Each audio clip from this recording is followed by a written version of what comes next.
Okay, welcome. I have Brian Saunderson here, Mayor of Collingwood, and he has graciously agreed to chat with us a little bit about himself and about his role here in the region. And we want to talk about some of the good news things that are happening around our community. So Brian, thanks for being willing to join us this morning at New Life. Well, thank you, Paul. It's my pleasure, and thank you for the invitation. You're hearing my clock in the background, and so I apologize for that. That's all good. So I ran for deputy mayor in 2014, Okay. and then mayor in 2018. So I'm in my sixth year of municipal politics, and I'm really enjoying it. We're certainly Even right now, this. you're enjoying your time right now as mayor? You know what, I am, and it's certainly been a very challenging time, and we all are losing a lot of sleep, and we are off script here. This is certainly nothing, not something that any of us saw during the election, but it really has continues to remind me and inspire me about the level of involvement with our community, and to see how our community has really galvanized and pulled together. And I know this community has been through many hardships in the past and emerge stronger, and I think we will do that. I have no doubt that we will do that again. Talk a little bit about that. Like, what's been encouraging you as you've watched how the community has responded in this crisis? Well, first and foremost, I think we were one of the first communities to close down our town hall and our facilities, and it was amazing to see the community pull together at that point in time. And then we started to see some businesses, our local distilleries, we have 3 of them, all turned around and started producing hand sanitizer. Yeah. We have a local company that makes toys, and they have a plant in China, and they have turned around and they're now making surgical masks. I think they brought in 30,000 now, and so they're being distributed throughout the community. Yes. We've got private individuals making cloth masks by hand. We also have the youth center, Elephant Thoughts, Greenland Safe Sump Company turning around to make face shields. We have another novelty company that's done that. And they've been making those available to our nursing homes, our hospital, and others that are in need. And I've seen a local hospitality company make a wing of their hotel available for our local homeless shelter. We could no longer use the Out of the Cold program on Peel because we couldn't get the safe social distancing. So an entire wing, and I think they made as many as 25 beds available. We've got a community group that's organizing to make the meals, 3 meals per day for each of the individuals that are at the shelter.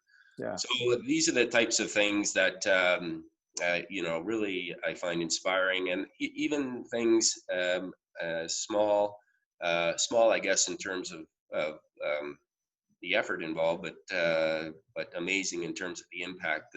I call them stonograms, the little rock grams with messages of hope and you're loved and stronger together, placed throughout the community. And so I think this is a very caring, compassionate, and engaged community. And we're part of the UN Habitat pilot project for sustainable goal number 11, which is safe, inclusive, and sustainable. And I'm really seeing that in spades. Our community has really galvanized. That's great to hear.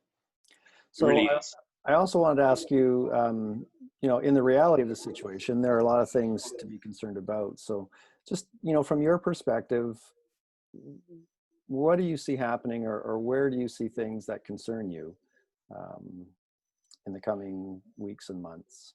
A comment that was made to me by, I think, a very intelligent man was, before COVID, we were largely focused on ourselves and our families. And I think now, after COVID, we have to be more focused on our communities and our neighbors. Yes, yeah. So as a church, what can we do to come alongside you, the town, in ways that are meaningful and helpful?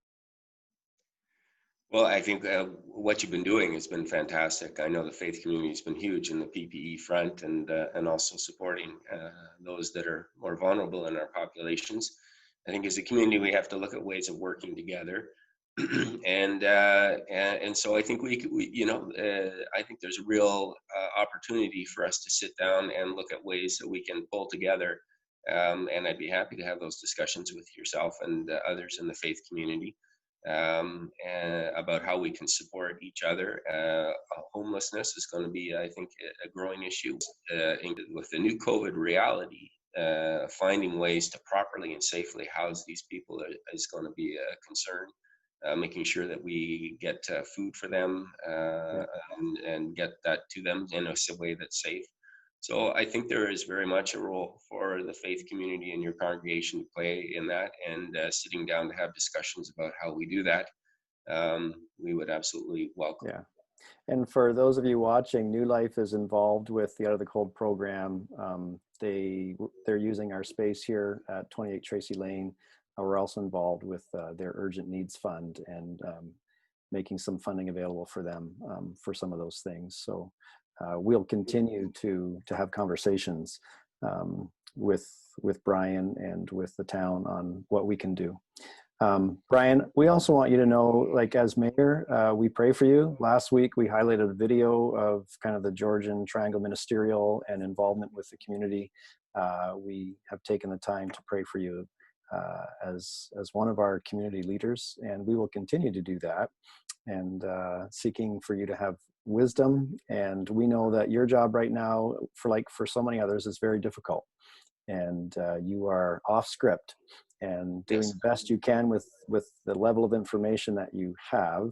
And we will continue to pray for you and for our council, and know that when you have needs, we are one phone call away, and we have a great community to mobilize and to get involved, and we have resources that we'd love to make available for the town as well. So thanks for this conversation today. It's been great to connect, and look forward to seeing you around town, and maybe one day way down the road we'll be able to shake hands again when we see each other. Yes, I look forward to that. Yes. And we might even be able to have this conversation in person. But for now, I appreciate your time and willingness to join us. And thank you very much, Paul, and thank you to your congregation for all the support. It's been very much appreciated. All the best. God bless. Thank you. Take care.